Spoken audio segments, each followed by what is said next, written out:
Welcome to Cozy Sleep Stories, a peaceful place where gentle stories and calming voices help you unwind, relax, and drift into a deep, restful sleep. Whether you've had a long day, your mind won't slow down, or you're simply looking for a comforting bedtime story, you're in the right place. If you enjoy relaxing stories that help you fall asleep naturally, don't forget to subscribe so you never miss a new bedtime journey. Now, find your most comfortable position. Allow your body to settle into the bed. Take a slow, deep breath in and gently breathe out. Feel the tension leaving your shoulders. Relax your face. Relax your arms. Relax your legs. With every breath, your body becomes a little heavier, a little calmer, a little more peaceful. There is nothing you need to think about, nothing you need to do, only this quiet moment and the story you're about to hear. So close your eyes, take one last slow breath, and let tonight's cozy story carry you gently into sleep. Sweet dreams. The night when the moon forgot its name.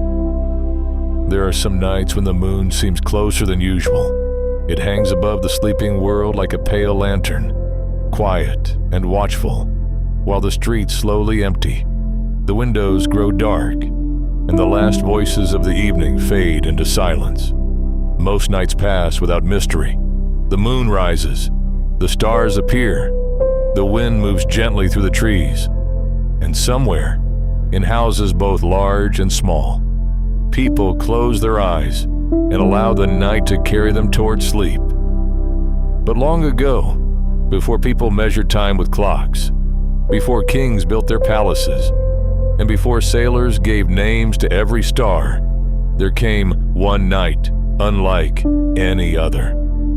It was a night when the moon appeared above the world and could no longer remember what it was called. On that night, the tides became still. The wind stopped moving through the trees. The birds fell silent beneath the branches. And somewhere beyond the edge of the known world, the gates of a forgotten kingdom slowly opened. Tonight, we will travel there together. Not quickly, not with fear, but slowly, gently, and quietly, as though we are following a distant lantern through the peaceful landscape of a dream. So settle into your bed. Allow the weight of your body to sink into the softness beneath you. Let your hands rest wherever they feel most comfortable. Allow your shoulders to loosen. Let your jaw relax. And take a slow, gentle breath in. Hold it for just a moment. Then breathe out. There is nowhere else you need to be. There is nothing more you need to complete tonight. The day has already carried enough. Whatever remains unfinished can wait until tomorrow. For now, you may simply rest. Welcome to Cozy Sleep Stories, a quiet place for gentle mysteries, ancient myths, forgotten kingdoms, and peaceful journeys into the unknown. Here, every story is told slowly. Every path unfolds calmly, and every mystery reveals itself without hurry. As you listen tonight, you do not need to remember every name or every detail. You do not need to follow every turning of the road. You may simply allow the words to pass gently through your thoughts, like soft clouds drifting across a moonlit sky. And should you fall asleep before the story ends, that is exactly as it should be. Before our journey begins, you may subscribe to Cozy Sleep Stories, so another peaceful tale will be waiting for you whenever you return. And now, let your eyes grow heavier. Let the sounds around you become distant.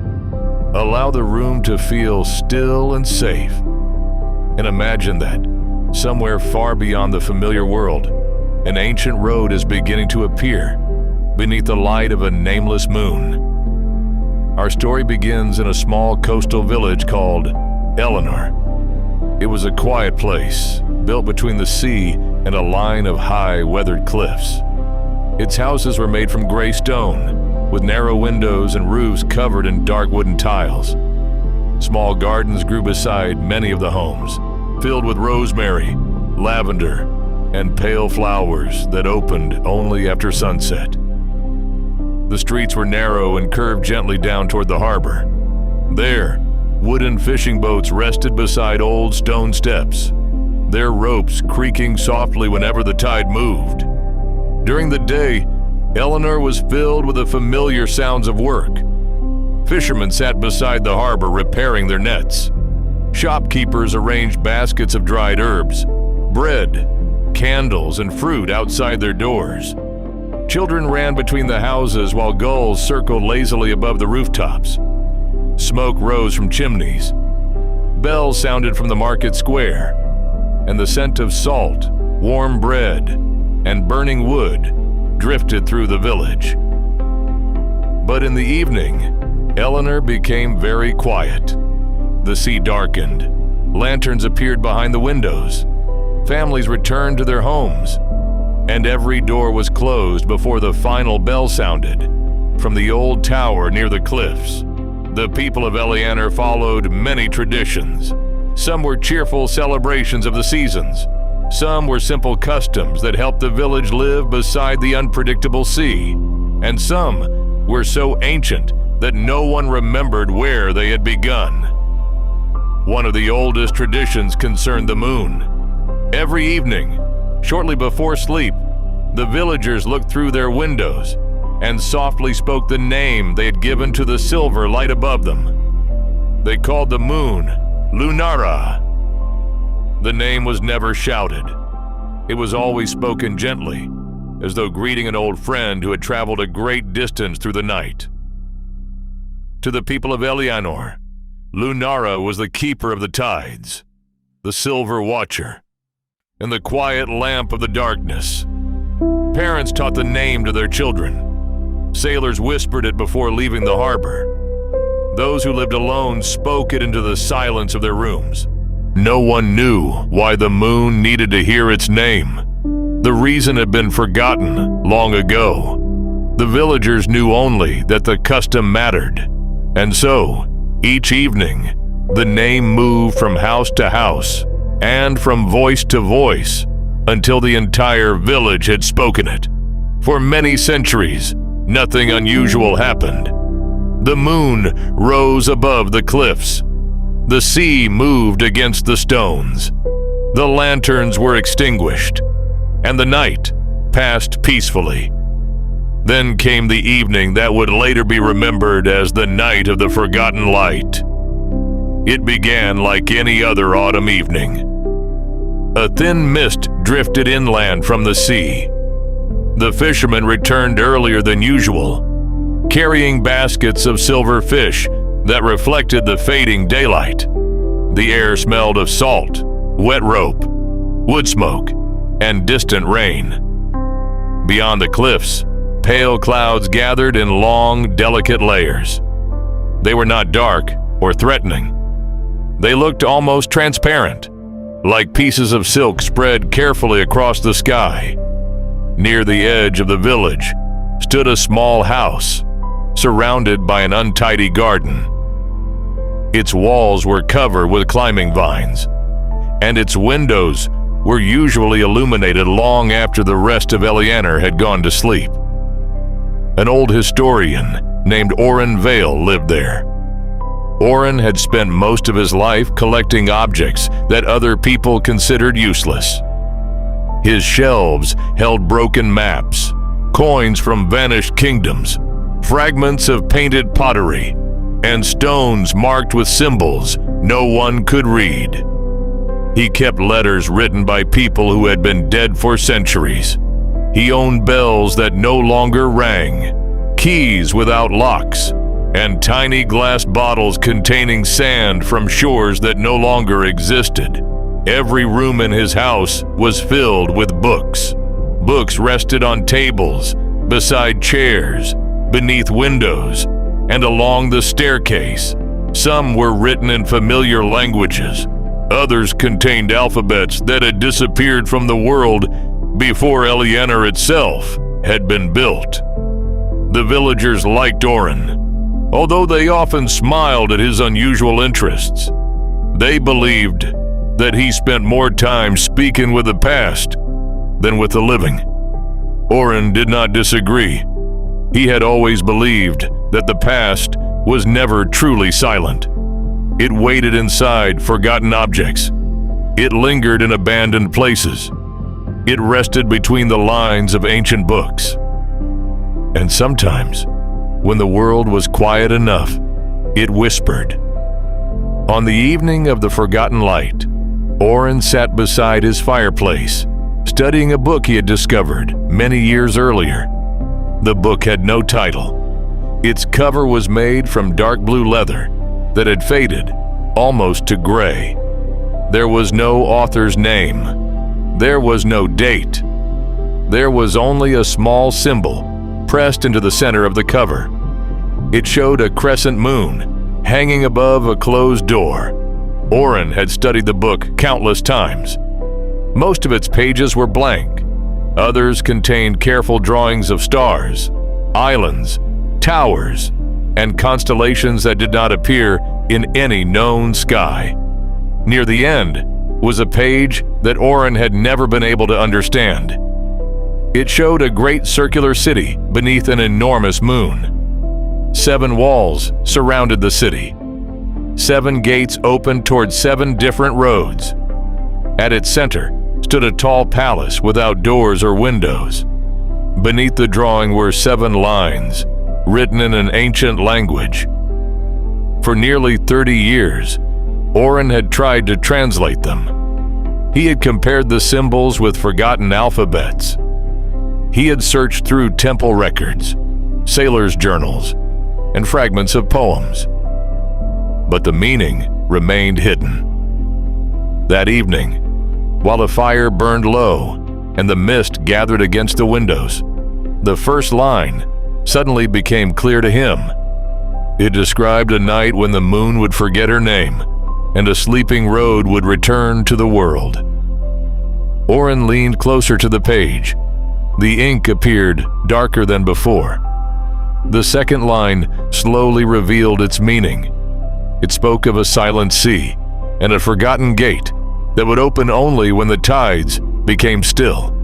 At that moment, the final bell of the evening began to ring from the tower near the cliffs. Its sound drifted over the rooftops. Once, twice, then a third and final time. Across Eliana, candles were being extinguished. Doors were being locked. Families were gathering beside their windows to repeat the ancient tradition. Orin closed the book and rose from his chair. He crossed the room and looked outside. Above the rooftops, the moon had risen, but something about it had changed. It appeared larger than usual. Its light was not bright, but pale and uncertain. The familiar shadows that had always marked its surface were gone. It looked smooth and empty, like a blank silver circle placed against the sky. Orin watched as the people of Eleanor began to whisper the ancient name. Lunara passed softly through the village. It moved from the homes beside the harbor to the houses near the market square. It traveled through the narrow streets and upward toward the cliffs. But the moon did not brighten. The clouds did not move. The sea gave no answer. The villagers repeated the name. Still, nothing changed. One by one, the voices faded. Doors slowly opened. People stepped into the streets and looked upward. Orin quietly spoke the familiar name from beside his window. Yet the moon remained pale and empty. Then the wind stopped. The thin mist above the road became motionless. The flames inside the village lanterns stood perfectly still. The ropes beside the harbor no longer moved. Even the sea became silent. For the first time in living memory, no waves touched the shore of Eliana. There was no water moving against stone, no creaking boats, no gulls calling above the roofs, no leaves rustling in the gardens. The entire world seemed to be holding its breath. A slow awareness passed through Orin. The words in the book were no longer fragments of an old myth. The moon had forgotten her name. The sea had become silent. And somewhere beyond the village, a sleeping road had begun to return. Orin opened the book once more. The third line now revealed itself. It instructed the reader to follow a light that cast no shadow. Orin looked beyond the window. At first, he saw only the still mist and the people gathered beneath the moon. Then, near the path leading toward the cliffs, a small, blue light appeared. It floated a short distance above the ground. It was not the light of a candle or a lantern. It did not flicker. It did not reflect against the wet stones. And although it shone clearly, it cast no shadow. The light remained there for several moments, as if waiting. Orin placed the ancient book inside a leather bag. He put on his long wool coat and stepped outside. The streets were filled with villagers, but no one spoke. Some continued to watch the empty moon. Others stared toward the silent sea. A few had already noticed the blue light near the cliffs. As Orin began to walk toward it, the villagers turned to watch him. Near the edge of the village, a baker named Mara gently reached for his sleeve. She wanted to know where he intended to go on such a strange and silent night. Orin looked toward the blue light and quietly explained that he was going to search for the road described in the book. Mara noticed the leather bag beneath his coat and understood that Orin knew something about what was happening. He could not tell her exactly what the night would bring. He knew only that the same event had occurred once before, in an age so distant that almost every memory of it had disappeared. The blue light began to move. Slowly, it drifted away from the village and followed the path toward the cliffs. Orin continued after it. Mara released his sleeve. No one attempted to stop him. The path climbed between tall grass and weathered stones. Below, the sea stretched into the darkness, completely still beneath the nameless moon. The blue light moved ahead without sound. Orin followed at a careful pace. He had walked this path hundreds of times. He knew every bend, every tree, every broken fence, and every place where the ground became uneven. But on that night, the path seemed unfamiliar. It appeared longer than before. The distance between the village and the cliffs seemed to widen with every step. Behind him, the lanterns of Eleanor gradually became smaller. The mist grew thicker. The cliffs rose higher. And soon, Orin could no longer see the sea. Only the blue light remained visible. He continued walking for what felt like an hour, then perhaps another. The night did not change. The moon remained in the same part of the sky. No stars moved above him. No wind disturbed the grass. Time itself seemed to have become as still as the water. At last, the path ended beside an ancient stone arch. Orin stopped. He had never seen it before. The arch stood alone on the edge of the cliff. There was no wall around it. There was no gate within it. Its stones were dark with age and covered with small carved symbols. There were waves, stars, closed eyes, and distant mountains. At the center of the arch was the same image that appeared at the cover of Orin's book, a crescent moon above a sealed door. The blue light drifted beneath the arch and disappeared. For several quiet moments, nothing happened.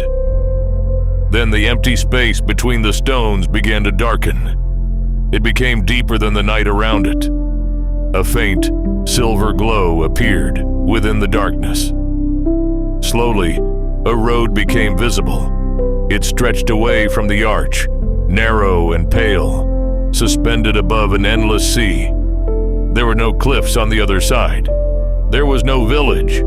There was no familiar shoreline. There was only the pale road, the dark water, and a distant line of mountains beneath the moon. Orin opened the book.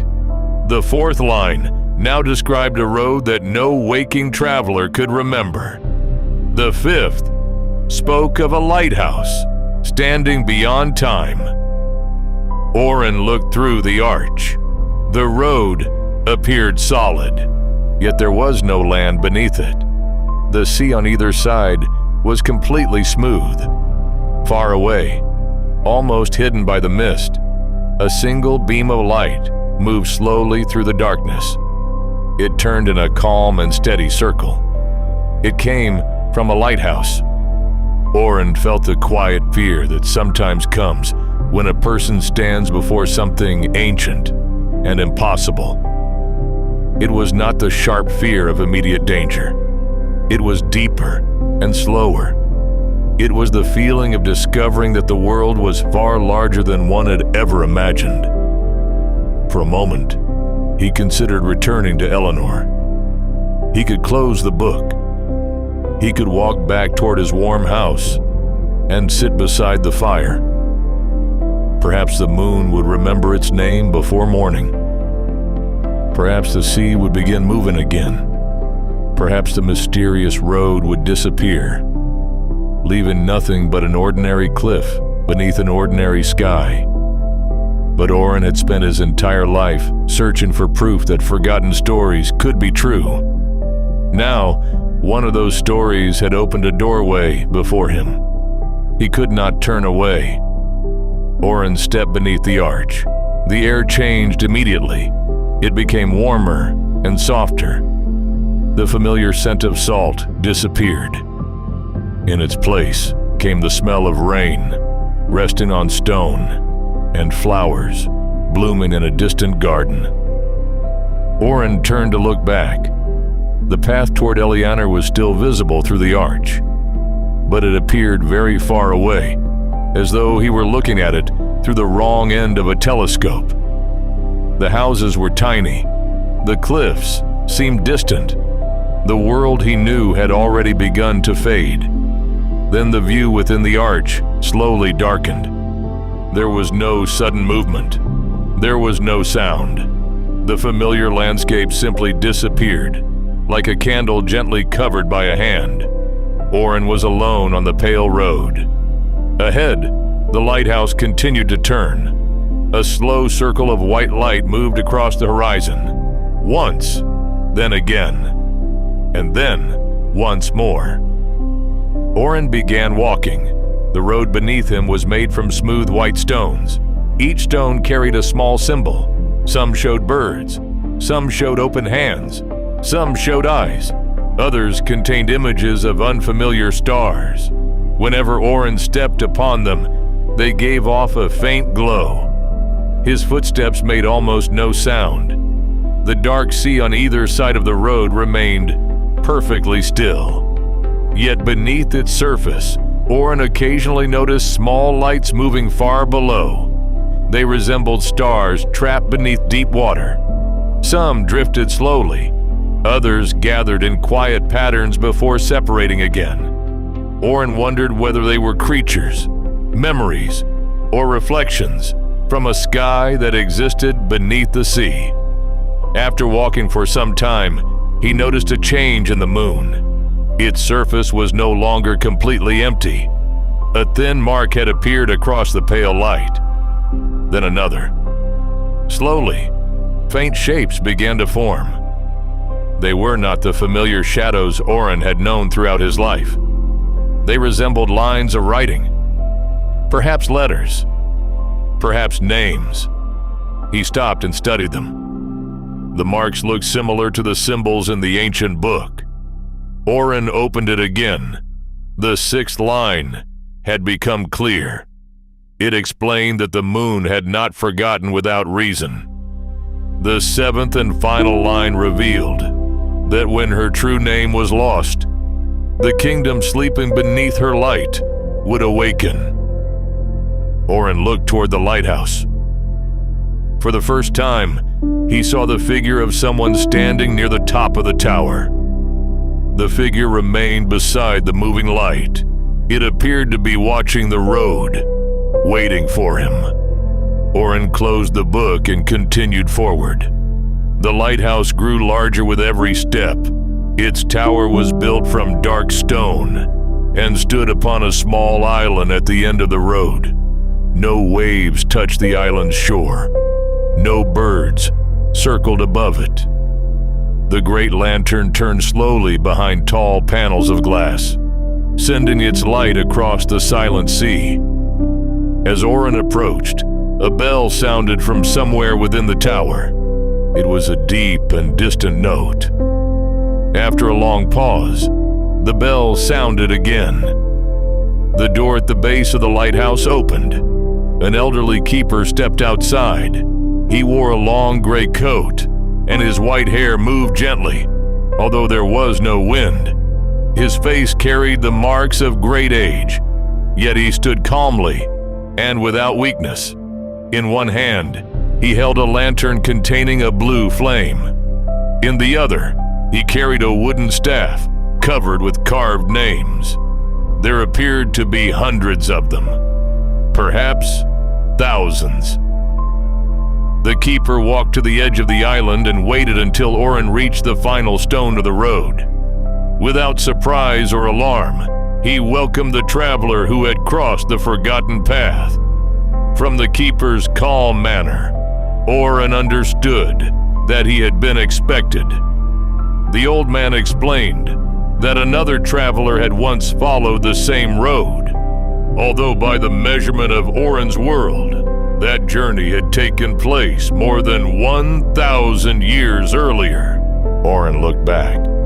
The stone arch was gone. The road stretched behind him across the endless, silent sea. The lighthouse keeper raised the blue lantern. Its soft glow fell across Orin's face and the leather bag beneath his coat. The keeper already knew about the ancient book. He explained that such a book could never truly be found by accident. It appeared only to those whose presence was needed. Orin wondered what purpose had brought him so far beyond the familiar world. The keeper turned toward the open lighthouse door and revealed that something had been stolen long ago. The stolen thing was the true name of the moon. He invited Orin into the tower. Only then did Orin realize that the keeper already knew his full name, despite never having heard it spoken. The old man explained that the lighthouse remembered every traveler who entered. Inside the tower, a spiral staircase rose around a wide, hollow center. Hundreds of lamps hung from the walls. Some burned with golden flames. Others glowed blue, silver, violet, or green. Each lamp had a small label beneath it.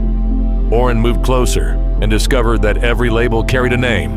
There were names of people, names of cities, names of rivers, names of forests, mountains, and gods. Some were written in languages he recognized. Most belonged to alphabets that had disappeared long ago. As they climbed the staircase, the keeper explained that every lamp contained something forgotten by the world. Some held memories of people. Others preserved places that no longer appeared on any map. A few contained promises, songs, dreams, and roads. There were even lamps that held the final memories of entire ages. The staircase seemed endless. The higher they climbed, the quieter the tower became. Orin could no longer hear the distant bell or the turning of the great lantern above. Only the soft rhythm of their footsteps remained. At last, they entered a circular chamber at the top of the lighthouse. The great light turned slowly at its center. It was not powered by oil, flame, or any familiar mechanism. Inside, the enormous glass lantern burned a small silver star. Its light moved across the walls and passed through the tall windows in a slow, peaceful circle. The keeper placed his blue lantern on a wooden table and directed Orin's attention toward a narrow window overlooking the sea. Far beyond the lighthouse, beneath the pale moon, a dark shape was rising from the water. At first, Orin believed it to be an island. Then he saw towers, bridges, walls, and high rooftops shining with silver rain. A vast city was slowly emerging from the silent sea. 7 circular walls surrounded it. Soft blue lanterns illuminated its empty streets. At the center stood a tall palace without visible doors or windows. It was the city from the ancient book, the forgotten kingdom beneath the sleeping moon. The keeper revealed that the city was called Asterra. Orin recognized the name. He had once seen it written on a broken stone tablet in a language that no scholar could fully translate. Some believed Asterra had been the name of a star. Others thought it referred to an ancient goddess. No one had known that it was a kingdom. The city had not been deliberately hidden. It had simply been forgotten by everyone in the waking world. As the lighthouse beam passed across the distant walls, Orin noticed several tall figures standing beside the gates. They wore pale robes and did not move. They appeared to be waiting for something, or perhaps for someone. The keeper opened a small wooden box resting on the table. Inside lay a silver key. Its surface was covered with the same symbols found in Orin's book. The keeper placed the key in Orin's hand and explained that he would need to enter the city. Orin could not understand why such a task had come to him. The keeper reminded him that he had spent his life preserving stories that everyone else had forgotten. He had believed in traces of the past that others had ignored. Sometimes, the ability to remember was the rarest gift of all. The silver key felt warm in Orin's hand. It seemed almost alive. The keeper explained that somewhere within Asterra lay the reason the moon had lost her name. Yet Orin would not simply return the name that the people of Elianar had spoken for centuries. Lunara had never been the moon's true name. Outside the lighthouse, the sea began to move. At first, there was only a single ripple across the dark surface. Then another followed. The sleeping city rose higher from the water. Its great gates opened. A long stone bridge appeared between the lighthouse island and the distant shore. The keeper warned Orin to travel slowly. Asterra had slept for 1,000 years, and not everything that dreamed wished to be awakened. The lighthouse bell rang once more. Its deep note traveled across the water. The silver light passed around the room. Far beyond the tower, from somewhere within the forgotten city, another bell answered. Its sound was deeper, older. It seemed to rise from beneath the earth itself. Orin closed his fingers around the silver key. Then he looked toward the bridge. The nameless moon watched silently above him. Across its pale surface, the lines of an ancient word were becoming clearer. Orin had never learned the language in which it was written, yet somehow he understood its meaning. The city was calling him forward. The keeper opened the outer door of the lighthouse. Cold silver mist drifted into the chamber. Orin stepped onto the bridge. Behind him, the great lighthouse continued its slow and endless turning. Ahead, the gates of Asterra waited beneath the sleeping moon, and with every quiet step, the forgotten kingdom drew closer, the last lighthouse beyond time. Orin stepped onto the stone bridge and began walking toward the forgotten city of Asterra. Behind him, the lighthouse continued its slow rotation. Its silver beam moved across the silent sea, passed over the pale bridge, and briefly illuminated the distant gates before turning away once more. The keeper remained inside the tower. Orin could no longer see him, but he could still sense the presence of the old man somewhere behind the glass. Watching quietly as the journey continued, the bridge was wider than it had first appeared. Its surface was made from smooth gray stone, worn gently by the passage of travelers who had long since disappeared from memory. There were no railings along its edges. On either side, the dark water stretched into the mist. The sea had begun to move again, but only slightly.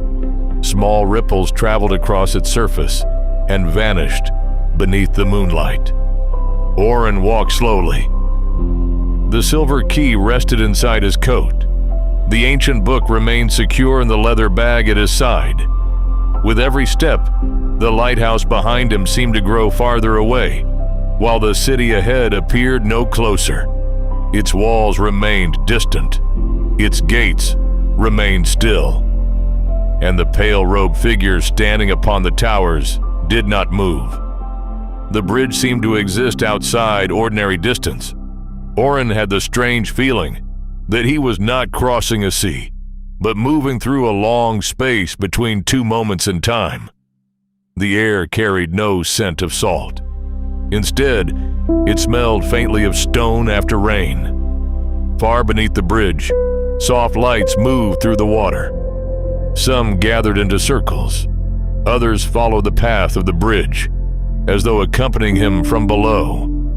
Orin tried to study them, but whenever he looked directly at one, it faded into the darkness. The night above, Asterra remained completely still. The moon did not move. The stars held their places. No clouds crossed the sky. It was as if the entire world had paused to watch the return of the Forgotten Kingdom. After walking for some time, Orin noticed markings carved into the center of the bridge. At first, they appeared to be ordinary cracks in the stone. Then, he recognized the shape of letters. The writing ran in a continuous line toward the city. Much of it had been worn smooth, but a few words remained clear. The words did not belong to any language Orin knew. Even so, their meaning seemed to form slowly within his thoughts. They spoke of a road that could be crossed only by those who carried a forgotten name. They described a tower that stood beyond the reach of years. And they warned that time behaved differently beneath the sleeping moon. Orin continued forward. The silence around him deepened. The sound of his footsteps became softer until even they seemed to disappear. For a while, he could hear only the quiet rhythm of his own breathing. Then, another sound emerged from the mist. A bell. It was not the bell from the lighthouse behind him. This one came from ahead. The note was lighter and more distant. It rang once, then faded. Several moments later, it rang again. Orin looked toward the city. The gates of Asterra were still far away. Yet somewhere between the bridge and the outer wall, a second tower had appeared. It stood on a narrow island hidden within the mist. Its shape was smaller than the lighthouse behind him, but his design was almost identical. A black stone tower rose from the water. A pale light turned slowly at its top. Orin stopped. He was certain that the island had not been there before. The tower appeared only when the silver beam passed through the mist. When the light moved away, the structure faded once more. Orin watched through several slow rotations. Each time, the tower returned. Each time, its bell sounded. It seemed to be waiting beside the bridge, suspended between visibility and darkness. A narrow path of stones led from the bridge toward the island. Orin did not remember seeing it before. The stones rested just above the water, forming a quiet curve through the mist. The silver key beneath his coat became warm.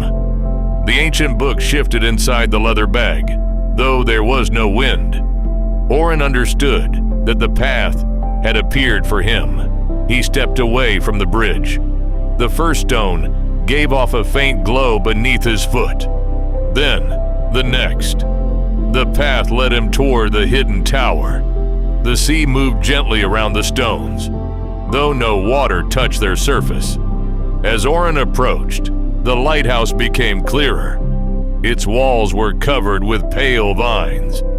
Small white flowers grew between the stones, opening beneath the moonlight. The tower looked ancient, but not abandoned. A warm golden glow shone through one narrow window near its base. The bell rang again. This time, the sound seemed to pass through Orin rather than around him. It carried no warning. Instead, it felt almost like a memory. He climbed the final stone and stepped onto the island. The tower door opened by itself. Warm air moved outward.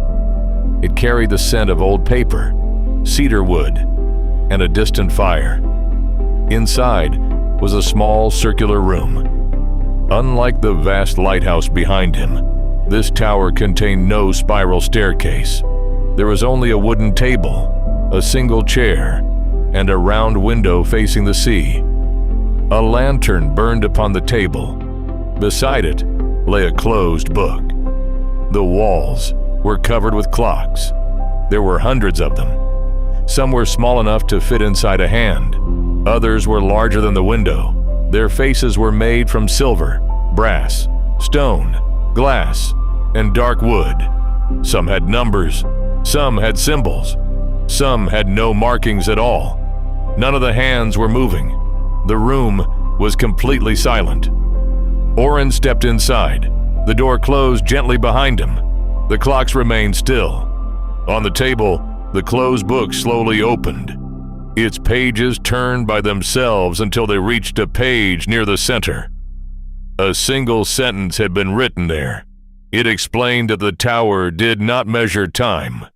It remembered time. Orin moved closer. The handwriting looked familiar. He had seen it in the margins of the ancient book he carried. The same person had written both. He placed his leather bag upon the table and removed the dark blue book. The symbol on its cover seemed brighter inside the tower. The crescent moon above the closed door reflected the golden lantern light. As soon as Orin placed the two books beside each other, one of the clocks on the wall began to move. Its hand traveled backward, slowly at first, then faster. A second clock followed, then a third. Soon, dozens of clock hands were turning in reverse. The sound filled the circular room. Soft ticks, gentle clicks, 100 different rhythms returning toward earlier hours. Orin did not feel afraid. The sound was strangely calming. It reminded him of rain falling on many rooftops. The clocks moved backward, but nothing else in the room changed. The lantern flame remained steady. The book remained open. The moon outside the window did not move. Then one of the clocks stopped. It was a small silver clock near the floor. Its face carried 7 symbols instead of numbers. When its hand became still, an image appeared in the glass. Orin knelt beside it. The image showed the same bridge he had just crossed, but the bridge was crowded with people. Travelers moved toward Asterra in long, peaceful lines. Some wore robes, others carried staffs, baskets, books, and musical instruments. Children walked beside their parents. Old men and women rested beneath lanterns placed along the stones. The city gate stood open. Warm light poured from the towers. The moon above them was full and bright. This was not a vision of the present. It was the bridge as it had appeared long ago. Orin watched quietly. The travelers crossed without fear. Boats moved beneath the bridge. Bells rang from the city. The sea was filled with reflected stars. Then the image changed. The bridge became empty. The city gates closed. The lanterns were extinguished one by one. The sea grew still, and the moon slowly faded until its surface became pale and blank. The silver clock stopped completely. Another clock began to move. This one was made from dark wood. Its glass revealed a different scene. The lighthouse keeper stood inside the great tower at the end of the road. He looked much younger. His hair was dark. His face carried none of the deep lines Orin had seen. Beside him stood several others, dressed in gray coats.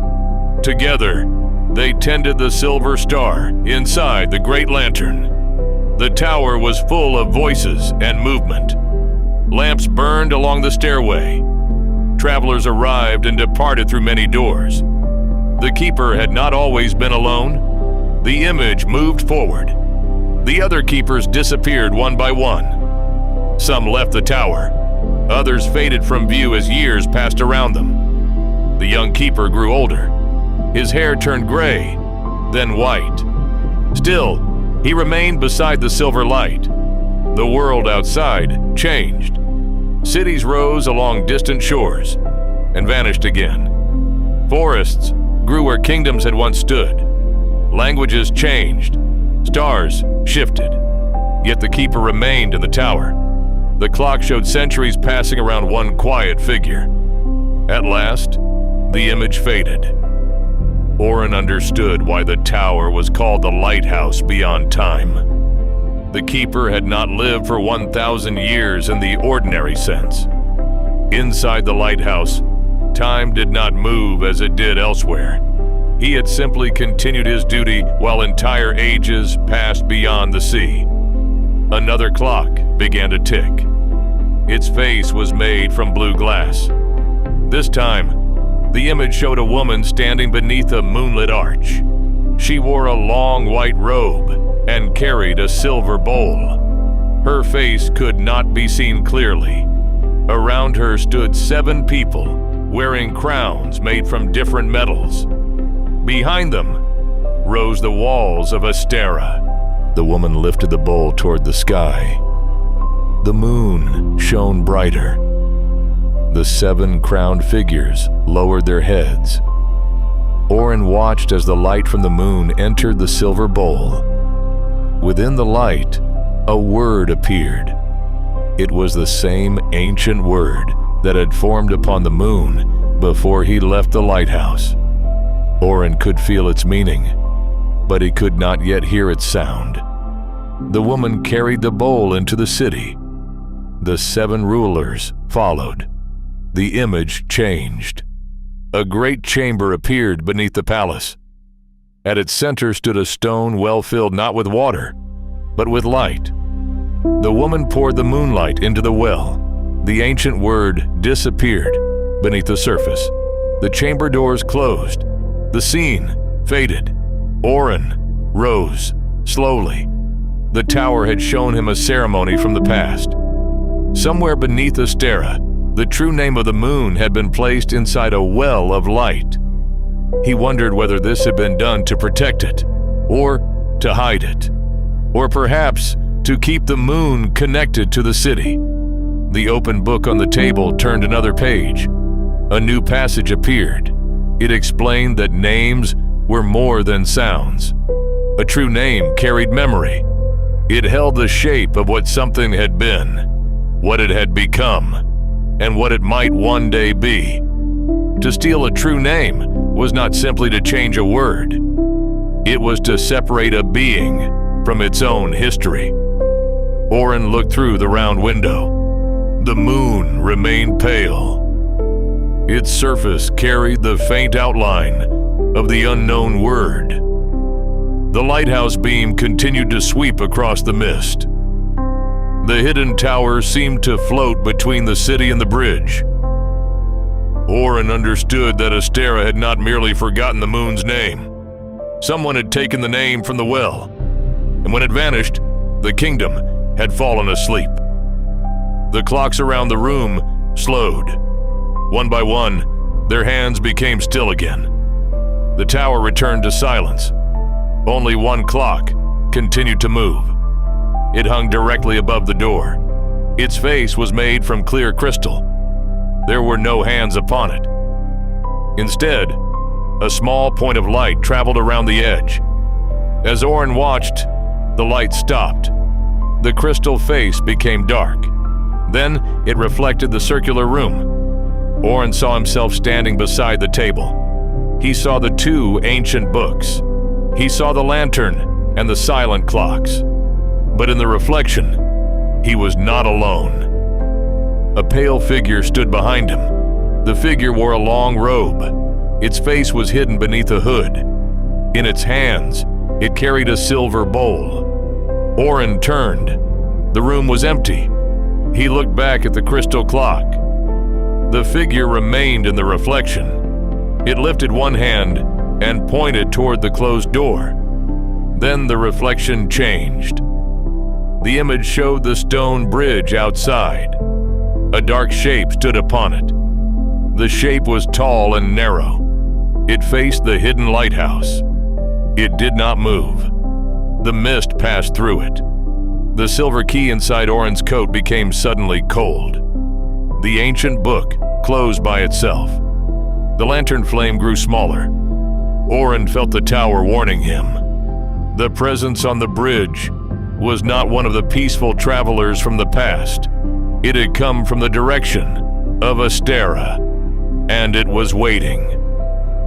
The book on the table turned to its final page. A single message appeared.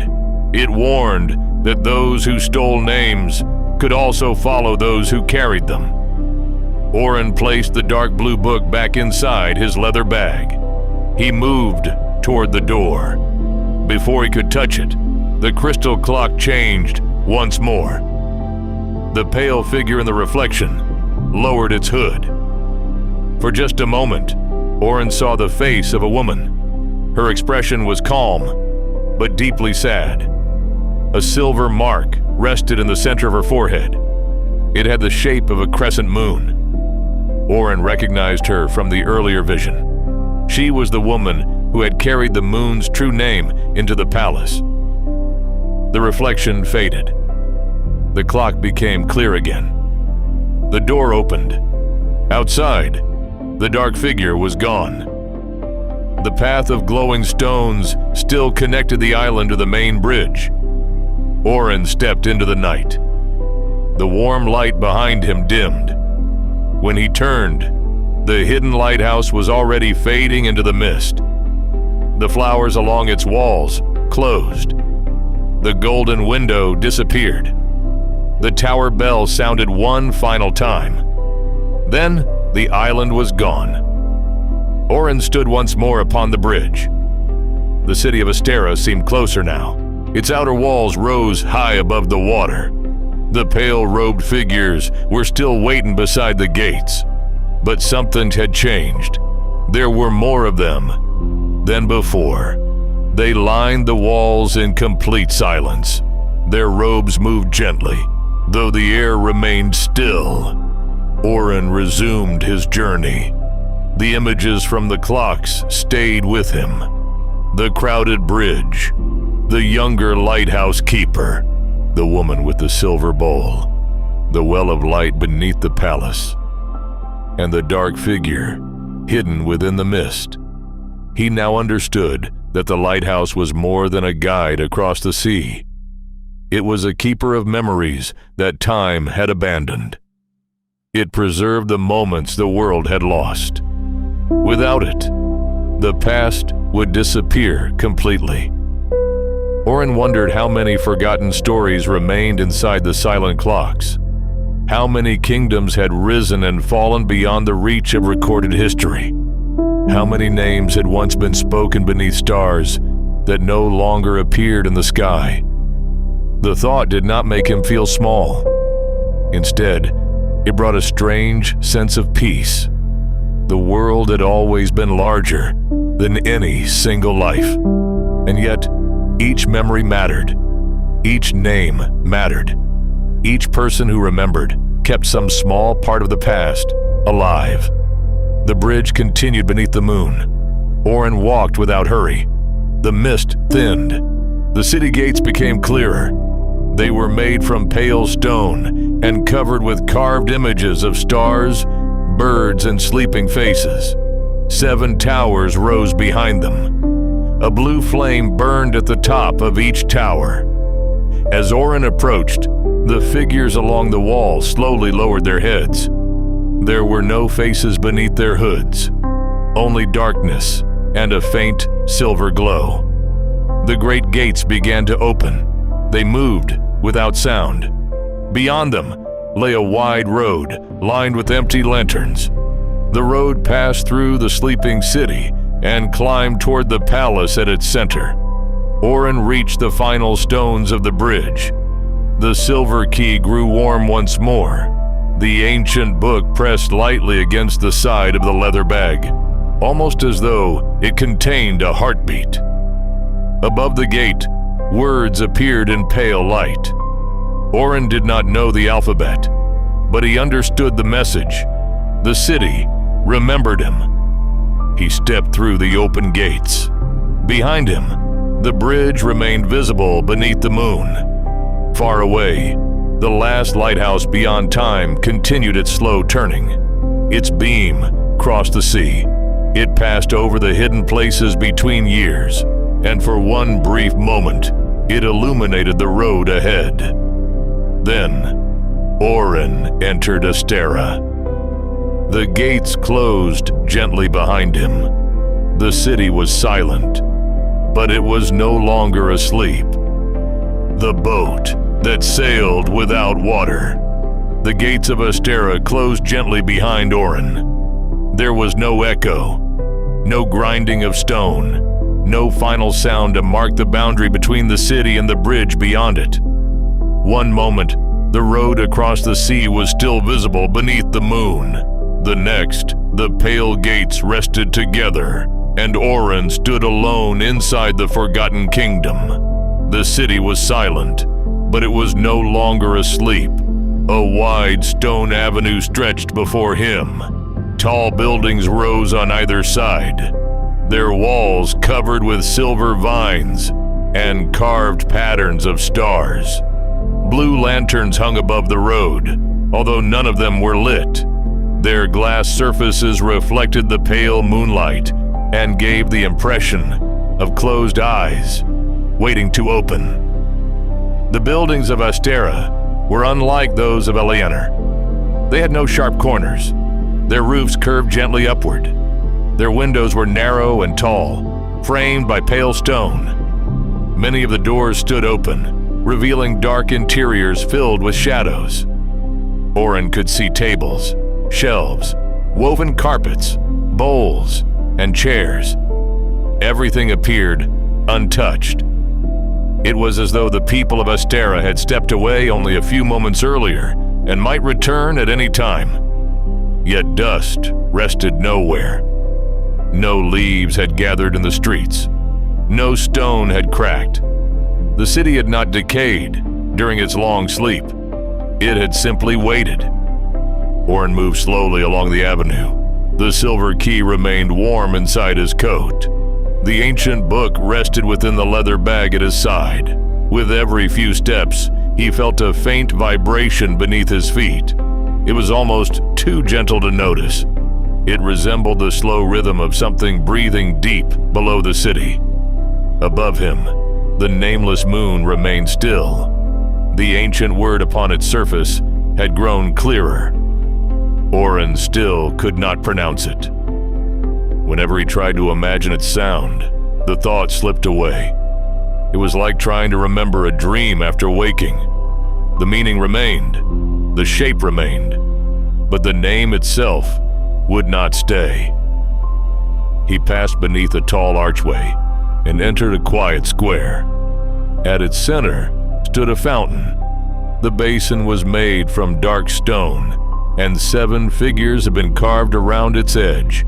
Each figure held an empty bowl. No water flowed from the fountain. Instead, Soft silver mist rose from the center and drifted across the square. Within the mist, Orin saw brief images. A market filled with lanterns, children running between stalls, musicians playing instruments with strings of glass, a woman arranging flowers beside the fountain. The images appeared and faded without sound. They were memories left behind by the city. Orin watched for a while. The people in the mist did not seem frightened. They moved calmly through their ordinary lives. They carried baskets. They greeted one another. They rested beneath trees. Asterra had once been full of warmth and movement. Then the mist shifted. The square became empty. The bowls around the fountain darkened. The moonlight above the city faded. One by one, the people disappeared. The final image showed a small boat gliding through the square. It moved without water. It passed between the buildings as if the stone streets were a quiet river. The image vanished. Orin looked around. At the far side of the square, beneath a row of silver trees, something moved. A narrow black boat emerged from a dark passage between the buildings. It floated several inches above the ground. There were no wheels beneath it, no rails, no ropes pulling it forward. It simply glided over the stone. The boat was long and slender. Its bow curved upward like the beak of a sleeping bird. Along its sides were carved images of waves, although there was no water nearby. A small lantern hung from the front. Inside it burned a pale green flame. The boat approached the fountain and stopped. No one stood inside it. There was no sailor, no passenger. Only a single wooden seat and a long silver oar resting across the floor. Orin understood that the boat had come for him. He remained beside the fountain for a moment, studying it. The silver key inside his coat grew warmer. The green flame in the lantern brightened. The boat lowered slightly, as though inviting him to enter. Orin stepped closer. He placed one foot inside. The boat remained steady. Then he sat upon the wooden seat and placed the leather bag beside him. The moment he was settled, the boat began to move. It crossed the square without sound. The fountain and the pale mist slowly disappeared behind him. Orin reached for the silver oar, but the boat did not seem to need guidance. It followed the avenue on its own. The buildings passed quietly on either side. The empty lanterns above the street began to glow as the boat approached. One after another, soft blue lights appeared.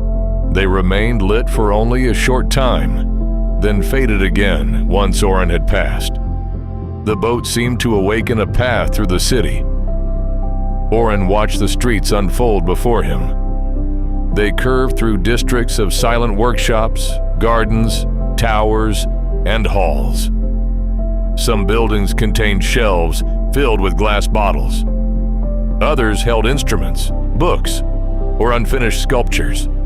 He passed a bakery where pale loaves of bread rested inside an open oven, unchanged by time. He passed a tailor shop where silver thread still hung from a needle. He passed a courtyard where a game had been left unfinished upon a stone table. Everywhere, the city seemed paused between one moment and the next. The boat continued onward. The streets gradually became narrower. The buildings grew taller. Balconies crossed above the road like bridges. From some of the windows, Orin sensed movement. At first, he believed it to be the shifting of curtains. Then he noticed pale figures standing in the darkness.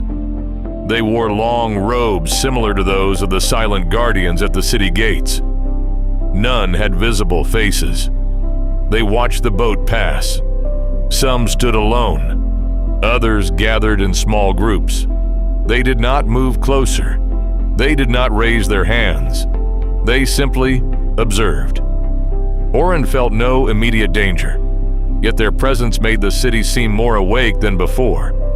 The boat turned into a narrow lane. Here, the stone beneath it changed.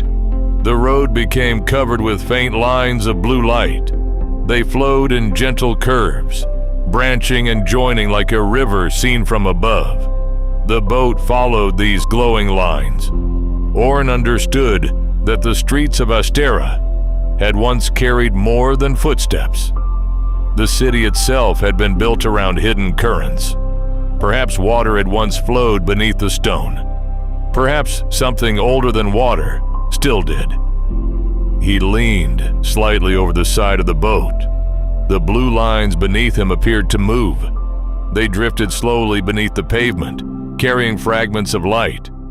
Inside those fragments, Orin glimpsed memories.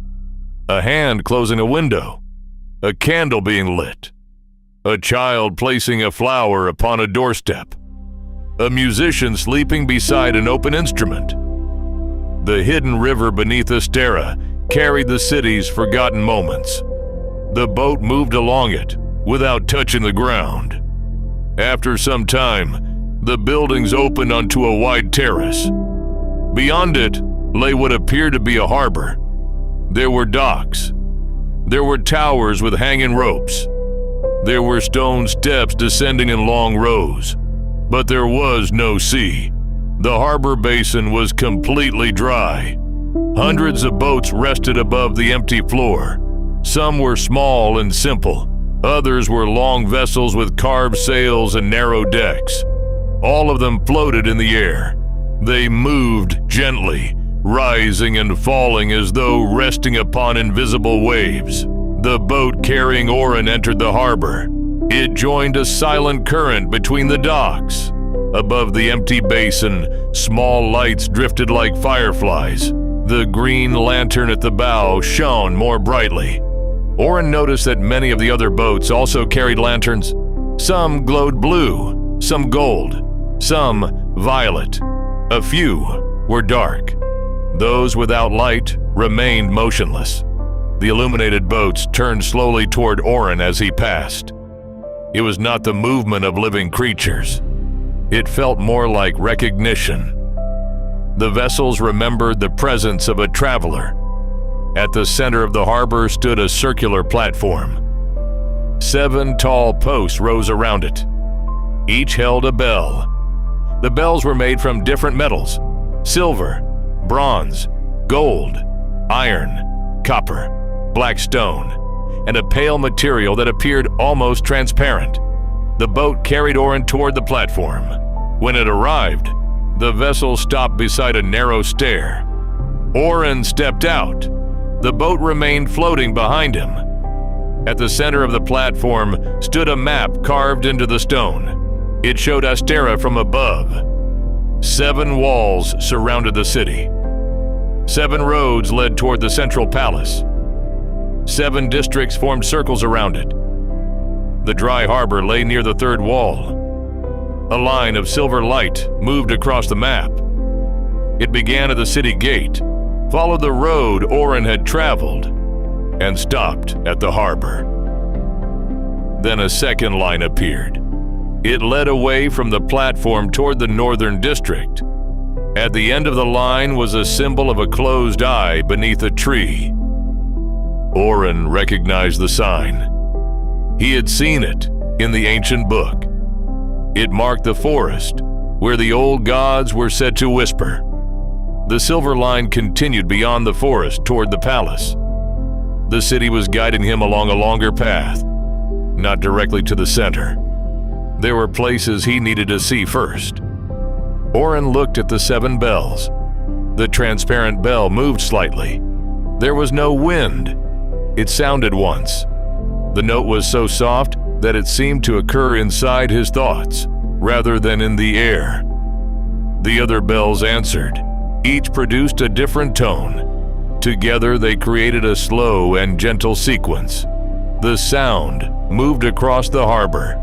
The floating boats began to drift. Pale vines trailed from above. Small flowers opened as the green lantern passed beneath them. Some released tiny points of light that drifted down around the boat. The channel curved toward the northern district. Soon, the sound of the bells faded. The city became quieter. The blue lines beneath the stone grew brighter. Orin began to sense that the invisible current beneath the boat was carrying more than memories. It carried direction. It carried intention. The vessel did not simply know where to go. The city itself was leading it. Ahead, the buildings became lower. Their stone walls gave way to terraces covered with moss. Roots spread across the pathways. Trees grew between abandoned courtyards. The northern district had been overtaken by a forest, but this was not a wild or untended place. The trees appeared to have been planted with great care. Their trunks formed natural archways. Their branches curved above the streets. Silver leaves shimmered beneath the moon. The boat entered the forest without slowing. It passed over roots and fallen branches as easily as it had crossed the open roads. The green lantern illuminated a narrow path. Around Orin, the trees stood close together. Their bark was marked with symbols. Some resembled faces. Others looked like hands, eyes, or stars. No insects moved among the leaves. No birds called from the branches. Yet the forest was not silent. A faint murmur surrounded the boat. It rose and fell like distant voices heard through a wall. Orin could not understand the words. They seemed older than language. The sound came from the trees themselves. The boat continued deeper into the forest. The moonlight became softer. The branches above formed a high silver roof. Glowing flowers opened along the ground. Their petals turned toward Orin as he passed. The ancient book inside his bag began to feel warm. He removed it and placed it upon his knees. The dark blue cover opened by itself. A drawing appeared on one of the previously blank pages. It showed a boat traveling through a forest. Above it stood 3 tall trees. Beneath them rested a stone doorway. Orin looked ahead. Far between the trunks, he saw the same 3 trees. They were larger than all the others. Their roots rose from the earth like walls. Between them stood a doorway made from pale stone. It had no building around it. No road led through it. The boat slowed. The murmuring of the forest became clearer. For the first time, Orin could distinguish separate voices. They did not speak directly to him. They repeated fragments of memory, names, promises, questions, warnings. Some were soft and peaceful. Others carried deep sadness. The voices seemed to belong to those who had walked through the forest long ago. The boat stopped before the 3 trees. The green flame in the lantern became very small. Orin stepped onto the ground. The soil beneath his feet was soft and warm. The boat floated beside him. Its lantern dimmed further, as though it could go no closer. The pale doorway between the roots was covered with carvings. At the top was the symbol of a closed eye beneath a tree. Below it were 7 empty circles. Orin approached. The silver key inside his coat became cold. He removed it. The key no longer appeared entirely silver. A thin green line had formed along its edge.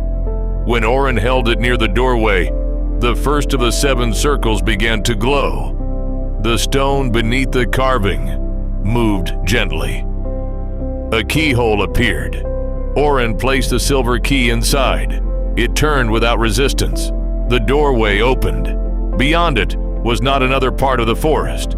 It revealed a small lake beneath a violet sky. Stars reflected across the water. At the center of the lake floated a white boat. It was much older than the vessel that had carried Orin through Asterra. Its wood was pale and smooth. There was no lantern at its bow, no sail, no oar. It rested upon the water, although the lake itself was completely still. A narrow path of stones led from the doorway to the shore. Orin looked back. The black boat waited beneath the silver trees. Its green lantern had almost gone dark. He understood that it had completed its part of the journey. The next boat would carry him onward. Orin passed through the doorway. The air changed. The scent of moss and stone disappeared. In its place came the smell of night flowers and cool water. Behind him, the doorway remained open between two worlds. The forest of Asterra stood on one side. The violet lake waited on the other. Orin followed the stones toward the shore. The white boat turned slowly to face him. The stars above the lake did not match the sky over Asterra.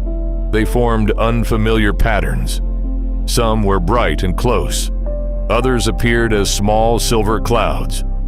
The moon was not visible. Yet the water glowed with pale light. Orin stepped into the white boat.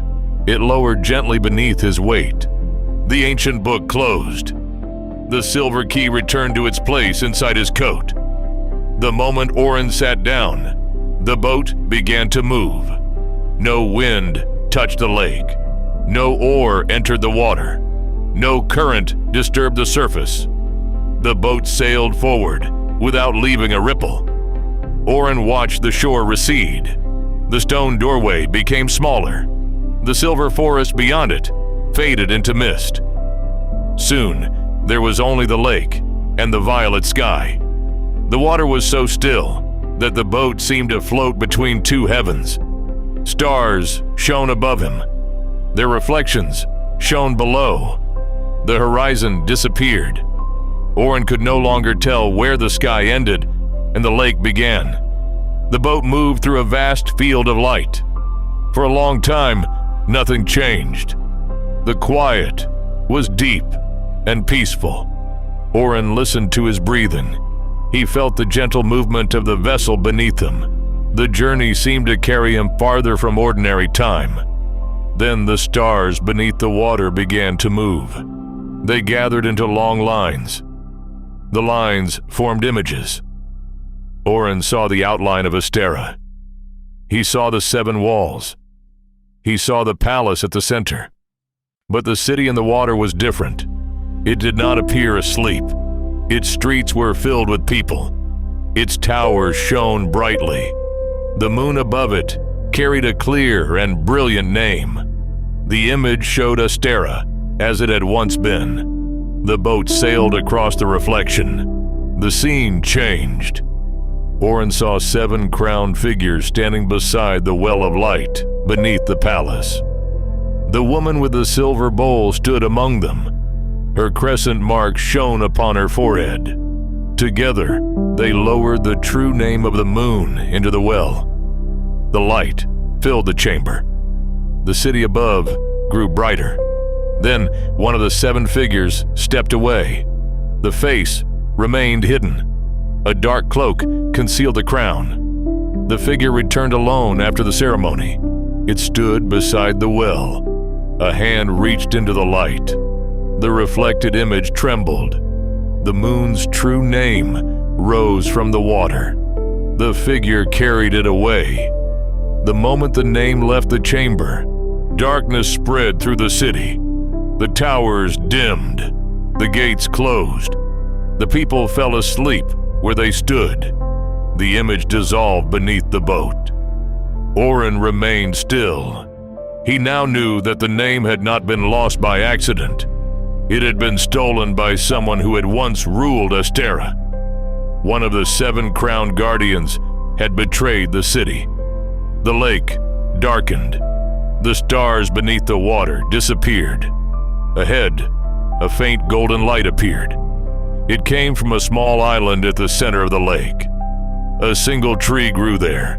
Its leaves were gold. Its trunk was white. Beneath its branches stood a tall figure. The figure did not move. As the boat approached, Orin saw that it was made from stone. It had the body of a person and the head of an owl. Its wings were folded behind its back. Its eyes were closed. A golden key hung from a chain around its neck. The white boat slowed near the island. Orin stepped onto the shore. The moment his feet touched the ground, the violet sky became darker. The unfamiliar stars faded one by one. The owl-headed guardian opened its eyes. They shone with soft, golden light. No words were spoken, yet Orin felt a message form calmly within his mind. The guardian knew why he had come. It knew about the stolen name. It knew about the silver key. And it knew that the path ahead could not be opened by memory alone. Wisdom would also be required. The golden key lifted gently from the guardian's chest. It floated through the air and came to rest in Orin's hand. The moment he touched it, the silver key inside his coat became warm. The two keys seemed to recognize one another. The guardian closed its eyes once more. The golden leaves above it began to fall. They drifted toward the ground, but before touching the earth, each leaf became a small point of light. The lights gathered around Orin. For a moment, he saw thousands of paths extending into the darkness.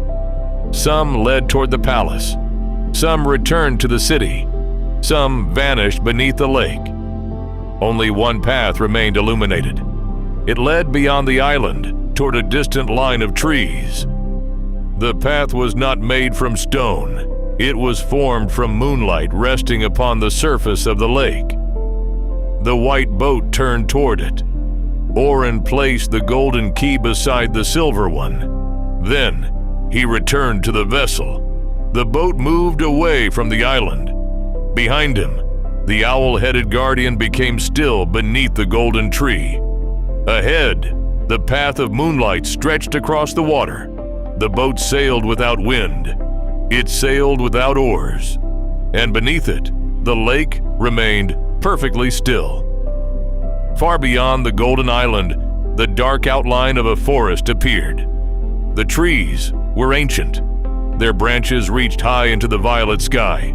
Soft lights moved between their trunks, and from somewhere deep within them came the faintest sound of whispering. Orin rested one hand upon the ancient book. The boat carried him forward.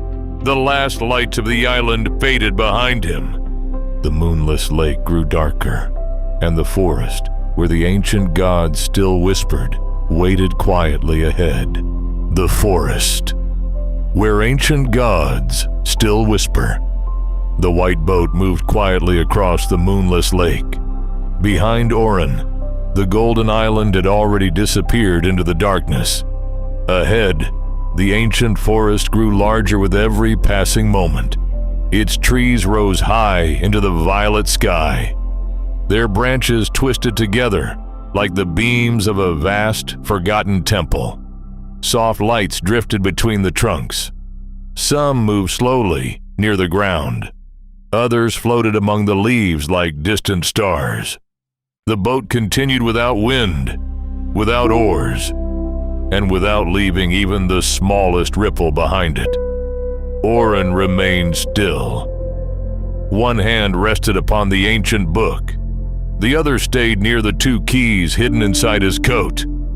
The silver key carried the memory of the road. The golden key carried the promise of wisdom. Both were warm now. Their quiet heat seemed to guide him toward the dark line of trees.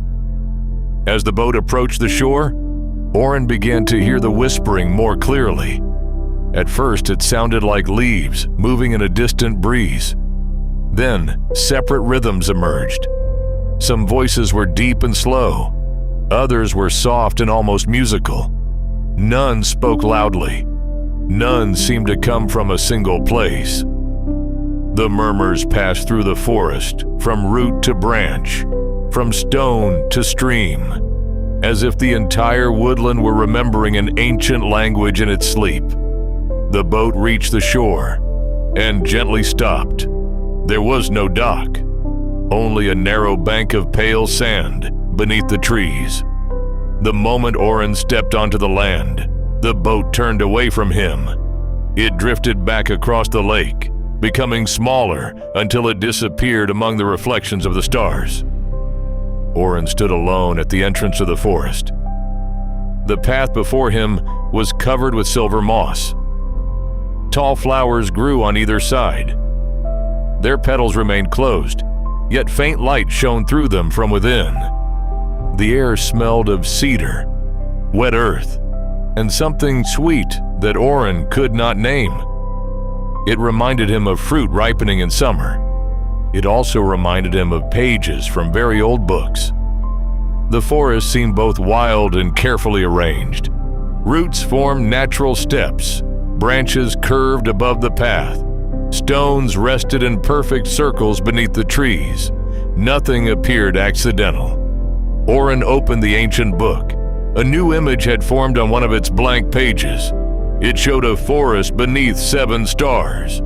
At the center stood 3 stones, arranged around a pool. Above them was written a single line. The words explained that the old gods no longer answered prayers, but they still remembered those who listened.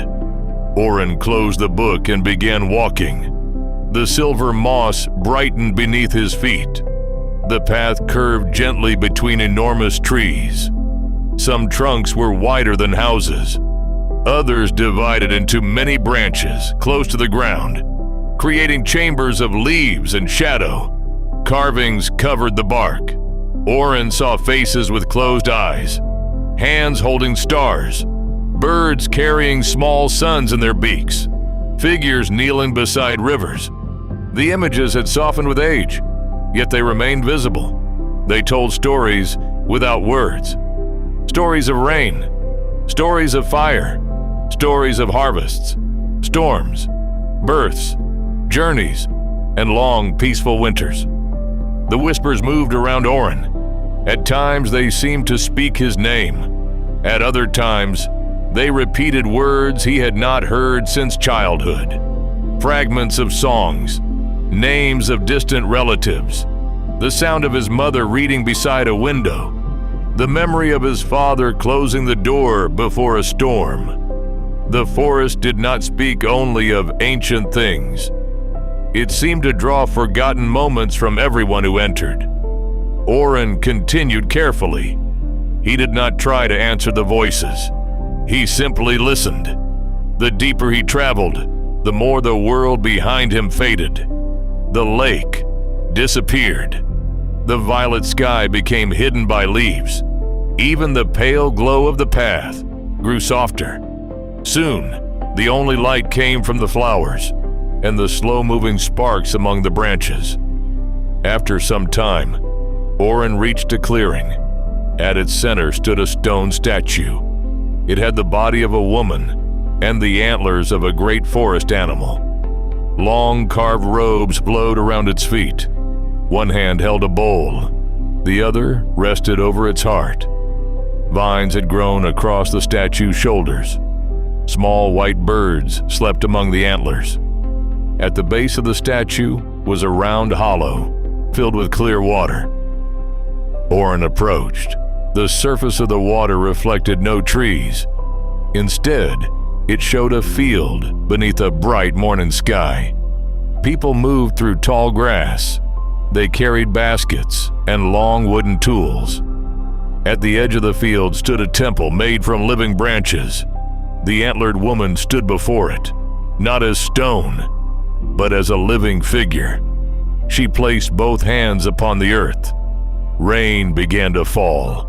The field turned green. The people lowered their heads in gratitude. The image changed. Years passed. The temple became larger. The fields stretched farther. Then the people stopped visiting the forest. Stone roads replaced the old paths. Walls rose around the settlements. The antlered woman remained beside the temple, waiting. Seasons moved over her. Flowers bloomed and disappeared. Snow gathered upon the branches. At last, she closed her eyes. Her body slowly became stone. The image faded from the water.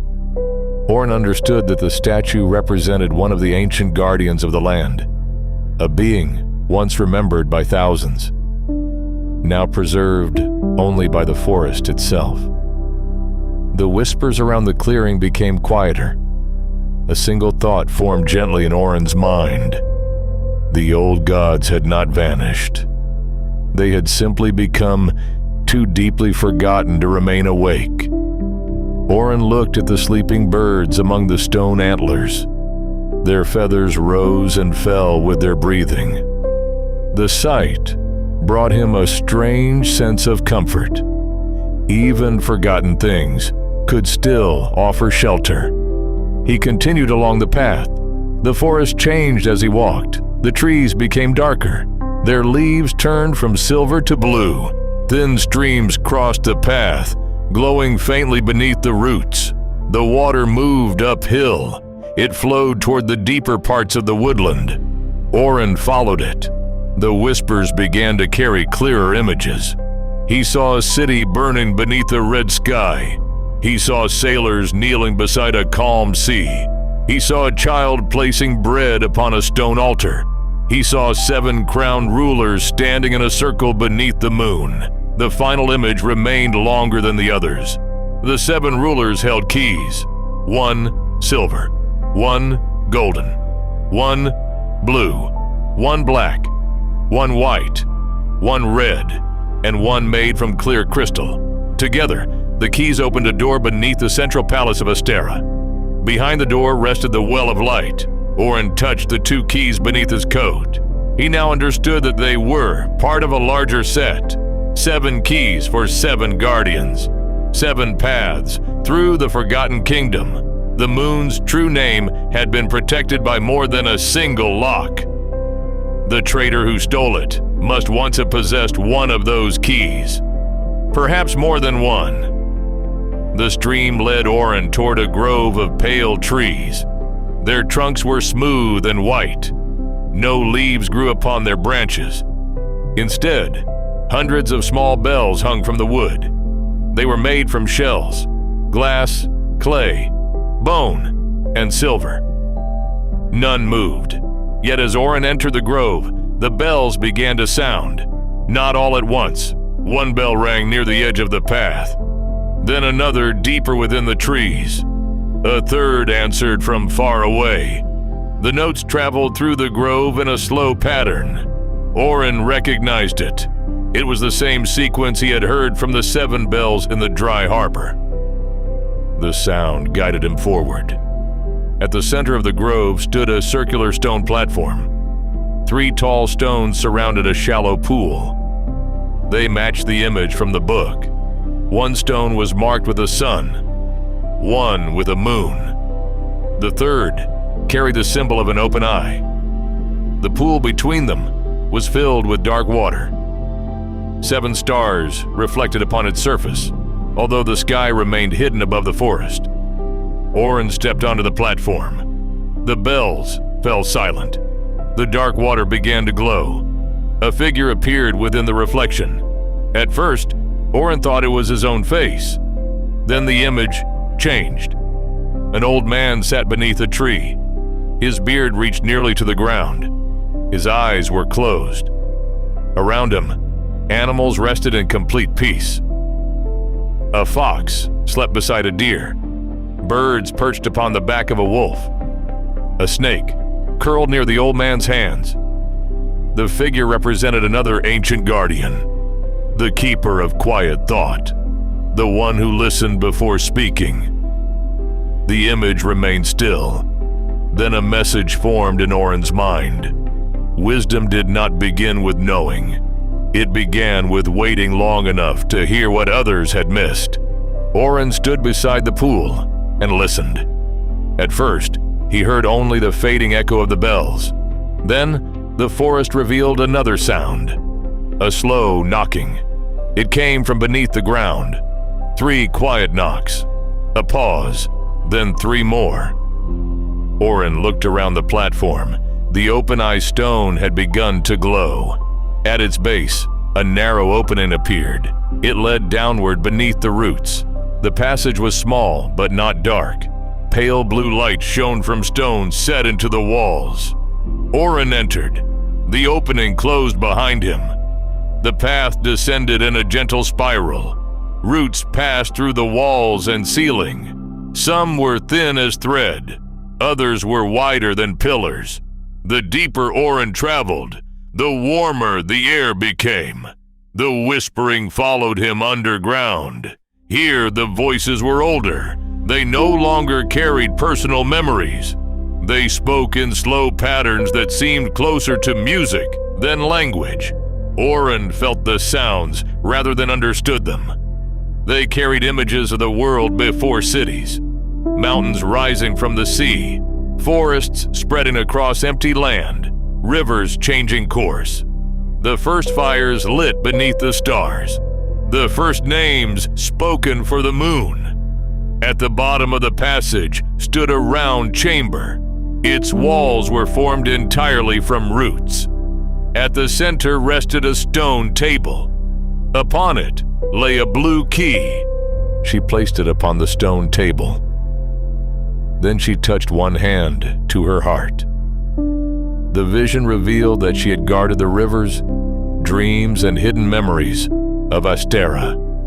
Before the city fell asleep, she had carried her key into the forest and entrusted it to the old gods. She believed that no ruler should hold too much power alone. The image changed.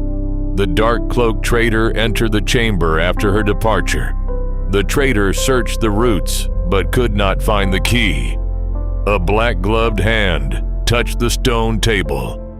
The old gods whispered from the walls. The intruder turned and fled. The blue key had remained hidden ever since. The sphere of light faded. Orin approached the table. As he reached for the key, the roots around the chamber tightened slightly. The whispers became louder. They were not threatening. They were testing him. Images filled his mind. He saw great libraries, endless roads, treasures buried beneath mountains, doors leading to distant worlds. Each vision offered him knowledge, power, recognition, a life in which no mystery remained unanswered. Orin felt the temptation of it.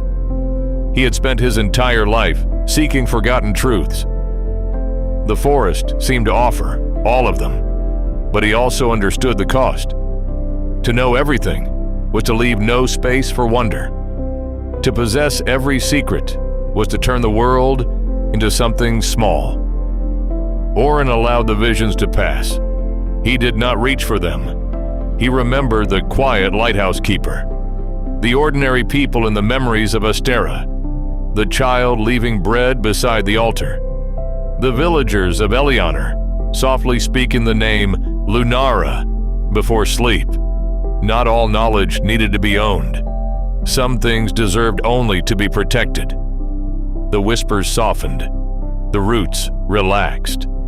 The blue key rose from the table and floated toward Orin. He accepted it with both hands.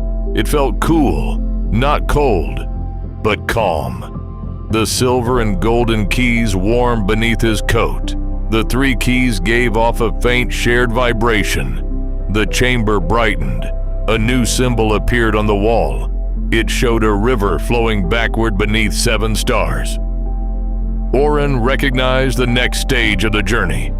The 3rd key had opened another path. The roots behind the table slowly separated. Beyond them lay a narrow stone tunnel. A soft current of air moved through it. The scent of rain returned. Orin placed the blue key beside the others and continued forward. The tunnel rose gradually. Water flowed along one side. Strangely, it traveled upward beside him. Small leaves floated against the current, moving toward the surface. The whispers faded as Orin climbed. The voices of the old gods became distant, yet their message remained with him. Listen before choosing. Remember without possessing. Carry what must be protected. At last, the tunnel opened beneath another tree. Orin stepped into the night. He had emerged on the far side of the forest. Behind him, the trees stood tall and silent. Ahead, the land sloped downward toward a wide river. The water glowed beneath the stars. It moved from the distant valley toward a mountain range, flowing in the opposite direction from every river Orin had ever known. Small boats drifted upstream without sails. Lanterns floated above the surface.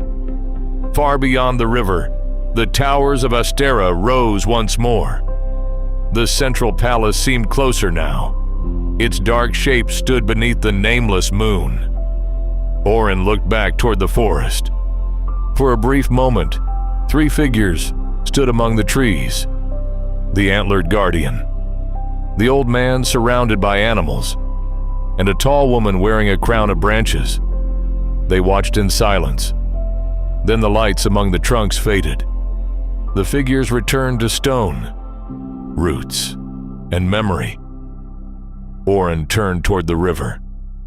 A narrow wooden bridge crossed the first part of the water, but it ended halfway to the opposite shore. Beside it waited a small boat with a blue lantern. The river continued to flow backward beneath the moon. The boat moved gently against the shore. It had come to carry him onward. Orin walked down the slope.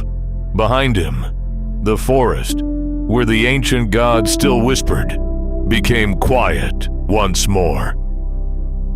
Ahead, the river carried its waters toward the past, and somewhere beyond its glowing current, another piece of the forgotten name was waiting to be remembered.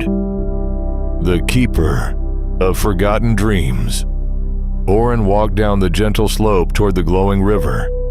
The blue lantern hanging from the small wooden boat reflected softly across the water, creating long ribbons of light that drifted upstream against the current. Everything about the river felt quietly impossible. Its waters flowed toward the mountains instead of away from them. Leaves floated against gravity, rising gently toward distant waterfalls that poured upward into the night. Small silver fish swam peacefully beneath the surface, never disturbing the reflections of the stars. The river seemed to carry not water alone, but memory itself. Orin stepped into the waiting boat. Its weathered wood felt warm beneath his hands, as though countless travelers had rested there before him. There were no oars, no sail, no rope tying the vessel to the shore. The blue lantern brightened for a brief moment. Then the boat drifted silently into the current. The river accepted him without resistance. It carried him steadily upstream. The forest slowly disappeared behind him. Ahead, the mountains grew larger beneath the pale sky. The city of Asterra remained visible in the distance, its towers rising above the horizon like quiet guardians waiting for dawn that never came. The journey across the river felt different from every path Orin had followed before. The bridge across the sea had carried him beyond ordinary distance. The hidden lake had carried him through forgotten history. The ancient forest had carried him through wisdom preserved by silence. This river carried something more personal. Its current seemed to move through memory itself. As the boat continued, the water beside him began to shimmer. Small circles of light appeared beneath the surface. Each circle slowly widened until it revealed a quiet scene. Orin saw an old woman sewing beside a window, a father lifting his child onto his shoulders, a traveler resting beneath a tree during a summer afternoon, a baker removing warm bread from an oven before sunrise. None of these people belonged to great kingdoms. None wore crowns. None performed legendary deeds. They were ordinary lives, simple moments, yet the river preserved each one with equal care. Orin watched them drift past, he realized that forgotten dreams were not only the dreams people had while sleeping, they were also the hopes that had never been fulfilled, the journeys that had never begun, the songs that had never been finished, the letters that had never been sent. Nothing was truly lost. The river remembered them all. The blue lantern flickered gently. Far ahead, a soft golden light appeared between the mountains. At first, it resembled another star. As the boat moved closer, Orin saw that the light came from a single tree growing upon a small island in the center of the river. Its branches spread wide over the water. Its leaves shone like polished amber. Thousands of tiny lights rested among them, like sleeping fireflies. The boat drifted toward the island. Beneath the great tree stood a small stone house. It was simple in every detail. Its walls were built from smooth gray stones. Its roof was covered with moss. A narrow chimney released a thin ribbon of pale smoke into the still air. A wooden bench rested beneath the branches. Beside it stood an empty clay bowl that slowly filled itself with clear water dripping from the leaves above. Nothing about the place suggested great power. Instead, it carried the quiet comfort of a home that had waited patiently through many seasons.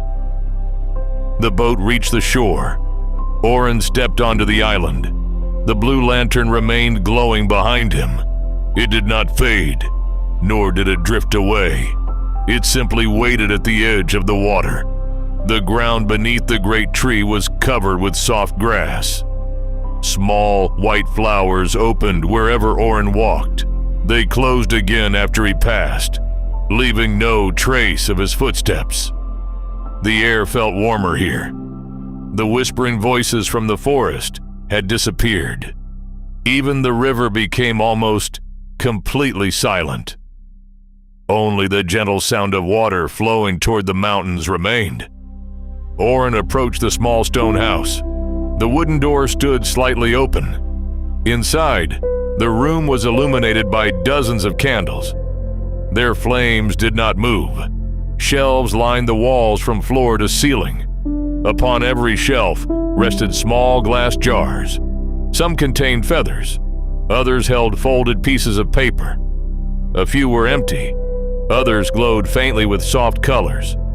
At the center of the room stood a circular table made from pale wood. Upon it rested an enormous book.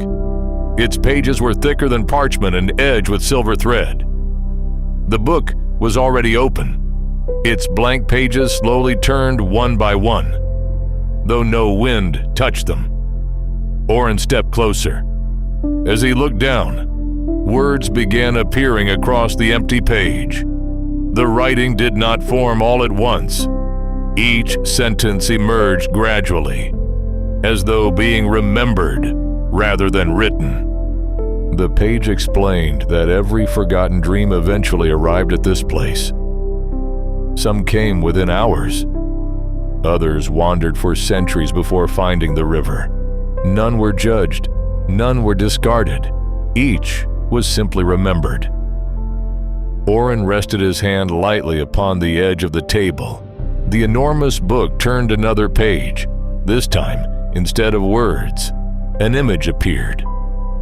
A young boy sat beneath a tree, carefully drawing maps of distant places he hoped to visit one day. The drawing faded. A young woman practiced music alone beneath candlelight, dreaming of performing before strangers who might never know her name. She too disappeared. A gardener imagined an orchard that would outlive him. A sailor wished to see the northern lights. A teacher hoped one quiet lesson would change a single life. None of the dreams appeared grand enough to enter history, yet every one of them had been preserved. Orin understood that the value of a dream did not depend upon how many people remembered it. Sometimes the smallest hope carried enough light to guide an entire life. The room remained peaceful. Then another page slowly turned. This image surprised him. He saw himself. Not as he stood now. He was much younger. He sat beside a window in his childhood home, surrounded by books borrowed from neighbors and travelers. Outside, rain fell gently across the fields. The younger Orin stared toward distant hills, wondering what lay beyond them. The image revealed something he'd almost forgotten.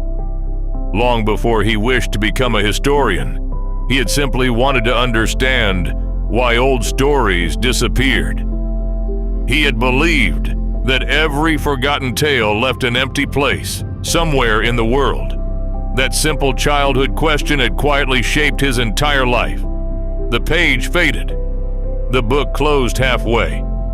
Its silver cover reflected the candlelight like calm water. Only then did Orin notice another presence within the room. Near the far wall rested an old wooden chair. An elderly figure sat peacefully beneath the shelves. The figure wore simple robes, the color of weathered linen. Long silver hair rested across gentle shoulders. The face carried countless lines, not from hardship alone, but from many years spent listening rather than speaking. The figure's eyes remained closed. Its breathing was slow and even. There was no movement beyond the quiet rise and fall of each breath. Orin did not feel watched. He felt welcomed. The room itself seemed to recognize him. The candles brightened slightly. One of the glass jars near the window began to glow. Inside floated a tiny silver feather. Without opening their eyes, the peaceful guardian slowly raised one hand. The gesture was calm and unhurried. The glowing jar drifted gently from the shelf and settled upon the table beside the great book. Its lid lifted by itself. The silver feather rose into the air. It circled once above Orin before floating toward him. The feather dissolved into countless tiny points of light. Instead of disappearing, the light settled quietly around his shoulders like invisible snow. Orin felt neither warmth nor cold. He felt only an unusual sense of clarity. Small memories that had long remained hidden returned naturally. The scent of old libraries, the sound of waves beside his childhood village, the comfort of falling asleep while listening to rain against wooden roofs. The guardian had not given him new memories. It had gently returned those he had forgotten to keep. The ancient book inside Orin's leather bag became lighter. When he opened it again, several blank pages were no longer empty. Delicate drawings had appeared. A river flowing toward the mountains. A forest filled with whispering trees. A golden island beneath unfamiliar stars. None of these images had been there before. The journey itself was slowly completing the book. Orin realized that the book was not recording history. It was remembering it. The candles dimmed for a brief moment. Outside, the blue lantern beside the boat flickered. A soft breeze moved across the island for the first time. The great tree released another shower of glowing leaves. They drifted past the doorway and circled the stone house before continuing toward the river. The elderly guardians slowly opened their eyes. Their gaze was calm, beyond measure. Within those eyes, Orin saw no judgment, only endless patience. The guardian looked toward the great book, then toward the ancient volume resting in Orin's hands. Finally, they turned their attention toward the river beyond the doorway. No words were spoken. None were needed. The quiet gesture carried a simple truth. The journey could not end here. Dreams could be remembered. Wisdom could be gathered. Memories could be restored. But the stolen name still remained hidden. Orin bowed his head in silent gratitude. When he looked up again, the guardian had already closed their eyes once more. The room returned to stillness. The candles burned quietly. The great book rested open upon its table. The glass jars remained upon their shelves. Everything appeared exactly as it had before. Only Orin had changed. He stepped outside beneath the golden tree. The river continued its impossible journey toward the mountains. The blue lantern glowed patiently beside the waiting boat. As Orin approached the shore, he noticed something new. Across the opposite bank, another light had appeared. Unlike the warm blue lantern, this light shimmered with a deep golden color. It rested upon a narrow stone staircase, climbing toward high cliffs beyond the river. At the top of those cliffs stood the outline of a vast owl, carved into the mountainside. Its wings stretched across the rock. Its eyes reflected the stars. Between them shone a single golden doorway. Orin reached into his coat. The golden key responded immediately. Its gentle warmth became brighter than before. The silver and blue keys also stirred, though more softly. The three keys now formed a quiet harmony, as though each recognized the destination ahead. The blue boat drifted away from the island. Its bow turned naturally toward the glowing staircase. The current grew calmer. The mountains seemed closer. Above them, the pale moon remained suspended over Asterra, still waiting for the return of its true name. Far ahead, the stone owl watched over the valley in perfect silence. Its golden doorway stood open, and somewhere beyond that ancient entrance, another forgotten guardian waited patiently for the next traveler to arrive.